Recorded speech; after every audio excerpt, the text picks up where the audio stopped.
Le monde du sport a accueilli la création de la conciliation de diverses manières. Pour certains, il y a 30 ans, c'était un simple gadget voué à disparaître rapidement. Pour d'autres, la conciliation était vue comme un empiètement sur les prérogatives des fédérations. Le CNOSF, ses créateurs et les premiers conciliateurs étaient convaincus, eux, de son utilité. 30 ans plus tard, les résultats sont là pour prouver que nous avions raison. La conciliation ne doit pas être vécue par les organes fédéraux comme une juridiction orientée et critique. Le taux de résolution amiable des litiges est là pour le prouver. Or, le temps sportif et le temps des juridictions n'est pas le même. Intercaler la conciliation entre les décisions des fédérations et les juridictions a apporté à la justice sportive des solutions rapides et indiscutables. Je suis donc ravi de présider cette institution après mes illustres prédécesseurs, Jean-Pierre Caraquillo, Bernard Fouché, et de compter parmi les conciliatrices et les conciliateurs des femmes et des hommes de grande qualité, des juristes émérites, mais surtout capables de percevoir derrière la froideur des mots l'importance que revêt pour nos interlocuteurs la recherche permanente d'une solution, certes pas toujours satisfaisante, mais au moins de nature, dans la plupart des cas, à mettre un terme au conflit.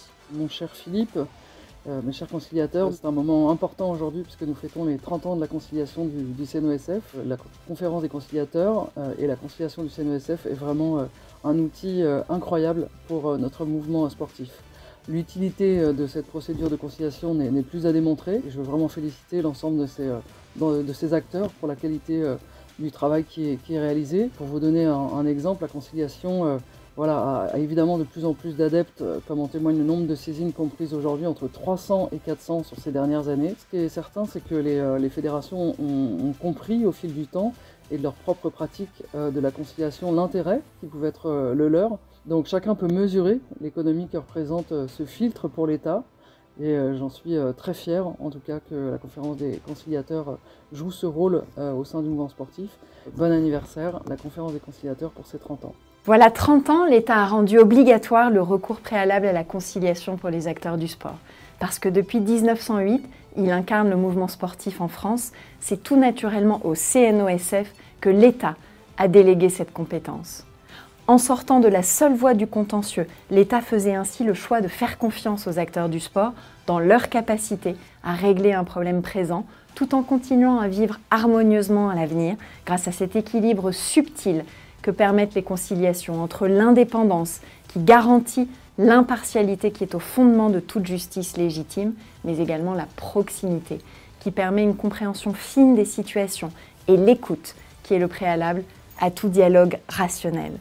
Aujourd'hui, au regard de son activité sans cesse croissante ainsi que de son efficacité, la conférence des conciliateurs s'est imposée comme un atout immense pour le monde du sport français et l'État n'a jamais eu, bien au contraire, à regretter sa décision il y a 3 décennies. Merci à toutes celles et ceux qui la font vivre au quotidien et qui contribuent chaque jour, pour le mouvement sportif comme pour la société tout entière, à des rapports pacifiés entre les êtres humains. Je vous remercie.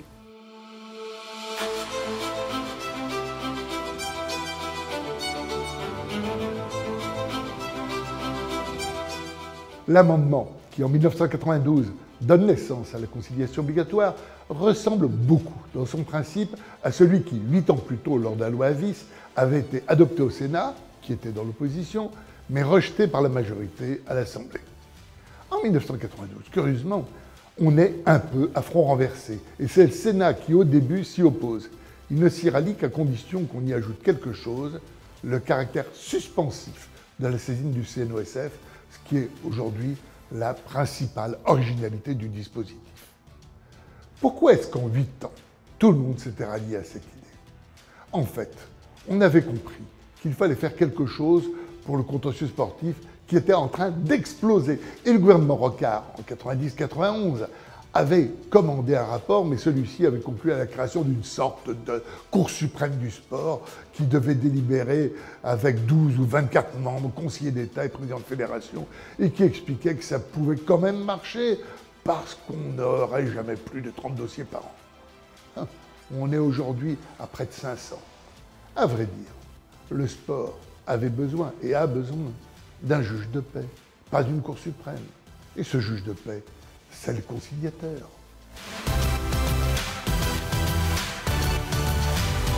La conciliation s'est mise en place en 1992 avec comme finalité qu'elle assure une certaine crédibilité au mouvement sportif dans sa potentialité à régler les conflits. Il a fallu donc assurer l'indépendance et l'impartialité de la conciliation, ce qui signifiait qu'il était important de constituer une conférence des conciliateurs qui serait très indépendante du Comité national olympique et sportif français et plus exactement de ses élus. Parce que la conciliation, encore une fois, on vous l'a dit, elle a pour but de régler les conflits entre une fédération sportive et les licenciés et les affiliés. Ce qui signifie que finalement, il était potentiellement possible de croire qu'elle donnerait toujours raison, que les conciliateurs donneraient toujours raison au Comité national olympique et sportif français, c'est-à-dire aux fédérations. Ça n'a pas été le cas, pour la bonne et simple raison que finalement la conciliation a vécu de manière très indépendante et que les conciliateurs magistrats de l'ordre administratif judiciaire, professeurs de faculté de droit, personnalités qualifiées, ont su assurer cette indépendance et au demeurant agir avec célérité, avec convivialité et en étant à l'écoute des parties et en agissant avec simplicité. Je ne sais pas si vous le savez, mais l'aventure de la conciliation était plutôt mal partie. Le premier dossier qui a été traité avait abouti à une proposition qui a été refusée par les requérants. Et ça a été d'ailleurs la même chose pour le deuxième dossier. Heureusement, ces deux dossiers préjugeaient mal de la suite et du succès de la conciliation, puisqu'aujourd'hui, 30 ans après, nous avons traité à peu près 7700 dossiers, avec un client principal qui est la Fédération française de football, on s'en doute. Mais le véritable succès de la conciliation, ce n'est pas tant le volume, c'est d'une part le taux de réussite de résolution des litiges. Ce taux s'établit à 66%, ce qui est important. Et c'est aussi et surtout le rôle de filtre qu'il joue par rapport au juge. Et le juge peut nous remercier de lui éviter un très grand nombre de dossiers qu'il aurait sans nous au contentieux. L'autre succès de la conciliation, c'est évidemment d'être devenu la place centrale et incontournable du traitement des litiges sportifs, ce qui lui permet d'avoir un œil sur tout ce qui se passe dans les fédérations et à ce titre d'ailleurs souvent de donner des conseils, des recommandations, d'être un encadrement.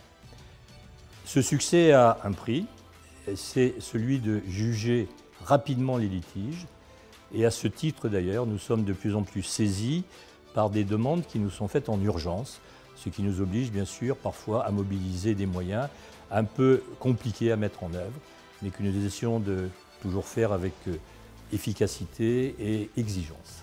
Au cours de ces 30 dernières années, la conciliation a également été témoin de l'évolution croissante du nombre de demandes de conciliation qui traduit le phénomène de la montée de la place du droit dans le sport.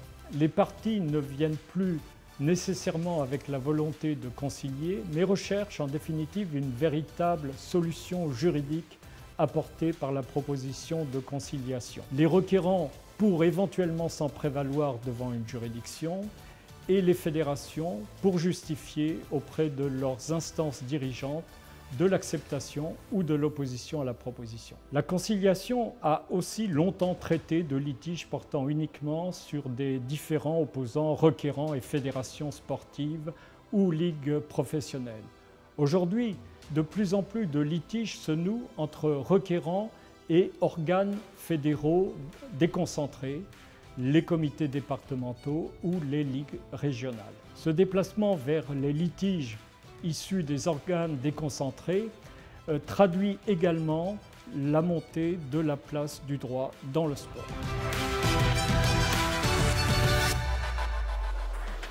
La procédure de conciliation présente plusieurs avantages. En premier lieu, la conciliation est indépendante, tant vis-à-vis du CNOSF que des 108 fédérations qui en sont membres. Le conciliateur ou la conciliatrice désignée traite le dossier qui lui est confié en totale indépendance d'appréciation et de solution. Le principe d'indépendance est assorti de celui d'impartialité. Le conciliateur désigné ne doit avoir aucun lien particulier avec l'une ou l'autre des parties. Les conciliateurs sont en outre protégés des ingérences extérieures par la confidentialité qui s'attache aux audiences de conciliation et aux propositions qui en découlent. Les conciliateurs sont des personnes aux compétences juridiques reconnues qui ont en plus une excellente connaissance de l'organisation et du fonctionnement du mouvement sportif. La procédure permet d'ouvrir un espace de discussion, d'explication et d'échange. L'objectif premier, c'est d'éteindre le litige et éviter le contentieux devant le juge. Lorsqu'un accord ne peut pas être trouvé lors de l'audience, le conciliateur donne un avis motivé sur le litige et formule en conséquence une proposition de nature à mettre un terme au différend en anticipant généralement la solution que donnerait le juge. Mais, et c'est une spécificité, le conciliateur tient compte non seulement du droit, mais aussi de l'équité. Cela permet d'ouvrir la porte à des considérations extra-juridiques, car parfois, l'application sèche du droit peut aboutir à des résultats, disons, un peu brutaux. La portée de la proposition de conciliation laisse également toujours une marge de manœuvre aux parties. Elles ont la liberté de l'accepter ou non. Elle leur permet en tout cas de disposer d'un premier éclaircissement sur leur litige et sur leurs chances de succès devant le juge. Enfin, il faut saluer la capacité d'adaptation de la conciliation à tout type de dossier, quel que soit le contexte et le degré d'urgence ou de médiatisation. En somme, on peut dire que la conciliation joue un vrai rôle social d'apaisement des conflits dans le domaine du sport. La conciliation est un filtre contentieux primordial, et ce d'autant que tous les litiges non résolus en conciliation ne vont pas systématiquement devant le juge. Sur l'ensemble des affaires portées devant les conciliateurs, seuls 10% environ seront ensuite portés devant un juge. Par ailleurs, la proposition de conciliation doit être adressée au juge et est intégrée au dossier d'instruction. Elle permet alors au juge de bénéficier de l'analyse juridique opérée par le conciliateur et de l'éclairer sur le débat au contentieux. Il est d'ailleurs heureux de constater que le juge s'inspire parfois, et même souvent, de la proposition formulée par le conciliateur en la reprenant dans son jugement. Enfin, la manière dont le conciliateur a appréhendé une affaire dans son contexte contribue à ce que ce dernier tienne lui-même compte des particularités du monde du sport. En dernier lieu, il convient de relever que la conférence des conciliateurs est particulièrement soucieuse de présenter un véritable effet utile pour le mouvement sportif. L'intervention des conciliateurs lors de la crise sanitaire est une parfaite illustration de cette recherche d'un effet utile. En effet, si leurs compétences pour connaître des contestations des classements ou de l'issue des championnats n'étaient pas acquises, il leur a toutefois paru primordial de ne pas les rejeter et d'assurer ce rôle tant de désengorgement des tribunaux que d'appréciation au cas par cas des litiges. Considérant le basket, nous sommes en moyenne une quinzaine de conciliations par an. Pour nous, c'est une période importante dans ce contentieux entre un club, un athlète et puis la fédération. C'est souvent un marqueur dans le sens où la conciliation sert très souvent de pédagogie, on explique un peu mieux les choses. Et puis deuxième point, ce marqueur permet de stopper très souvent un contentieux. Et si par cas le contentieux se poursuit, on sait que très souvent l'avis de la conciliation est suivi. Donc pour nous, c'est vraiment un moment nécessaire. La procédure de conciliation présente l'avantage d'allier souplesse procédurale, accessibilité et gratuité. Elle a pour intérêt de permettre aux requérants et à la fédération concernée d'engager un dialogue et une discussion et d'apporter l'analyse et les observations sous l'égide d'un tiers indépendant et sur un terrain neutre.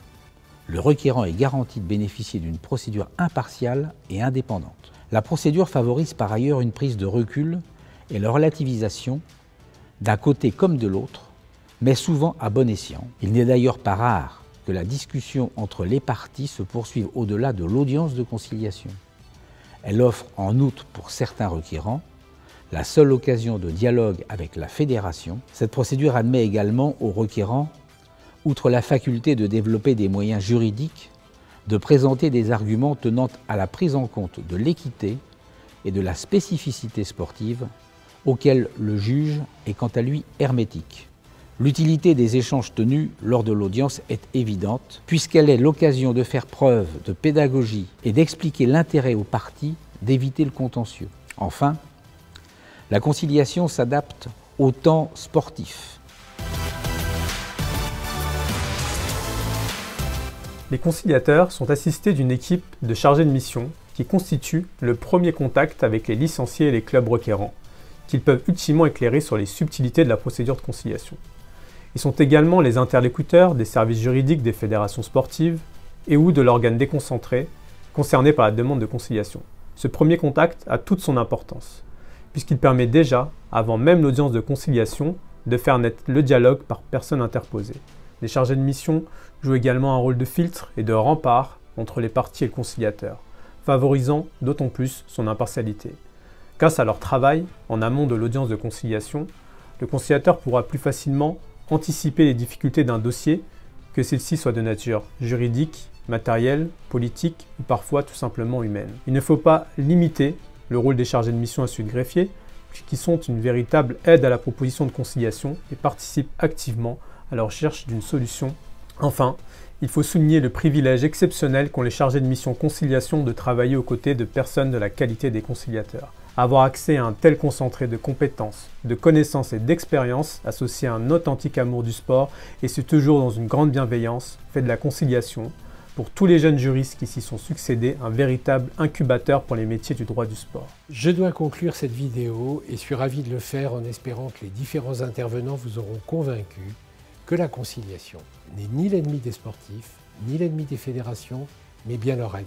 La conciliation est aujourd'hui totalement entrée dans le paysage du monde du sport. Elle est reconnue comme un mécanisme indispensable de résolution des litiges. Le mécanisme de la conciliation a changé. Il a été modifié, amélioré. En raccourcissant les délais de saisine et les délais de recours, le législateur a permis que les dossiers ne traînent pas. Mais la conciliation est un organe vivant qui doit évoluer. Elle doit tirer les leçons de son fonctionnement. Aujourd'hui, différents projets de réforme sont sur la table, avec l'élargissement du nombre de conciliatrices et de conciliateurs au regard du succès de la conciliation. Les demandes en urgence sont de plus en plus nombreuses et il faut pouvoir y répondre. Longue vie à la conciliation.